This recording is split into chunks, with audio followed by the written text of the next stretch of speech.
Hey everyone, welcome to our channel. In today's video, we'll learn how to add black screen in Filmora Easy Wondershare Filmora tutorial.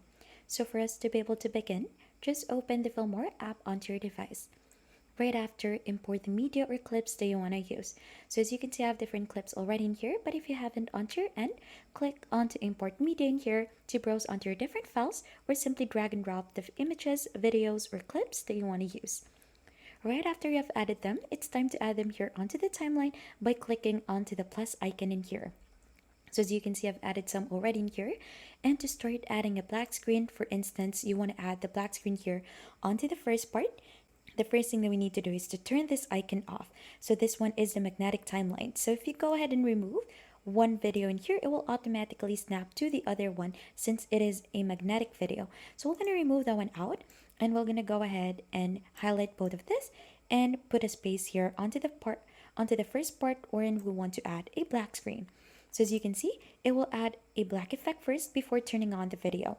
Now, if you want to go ahead and do that onto the middle of a clip, you could go ahead and also move this one here. And if you go ahead and move past onto this part, it will show a black space. So if your clip is not spliced already, what you need to do is you'll just need to hover onto the part or put the playhead onto the part wherein you want to slice this. Click onto the cut icon in here and you could move this. And then if you play it, there should be a black part onto that or a black screens onto the video. So as you can see, this is how it should look like. Now, if you don't want to offer this and you want to turn on the linkage for this magnetic view just like that, there is another option wherein you will add in a black page. So to do that, you'll just need to go ahead and head here onto stock media.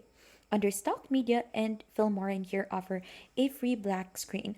So just head here under library and solid color. You should be able to find black here. So you'll just need to go ahead and simply drag this and drop it onto the part wherein you want to add this. So since we've added this black part, you could also adjust its duration just like this. And as you can see, it will go ahead and add in a black screen onto the video. And if you think this has been helpful, don't forget to hit the like, subscribe, and we'll see you on to our next video.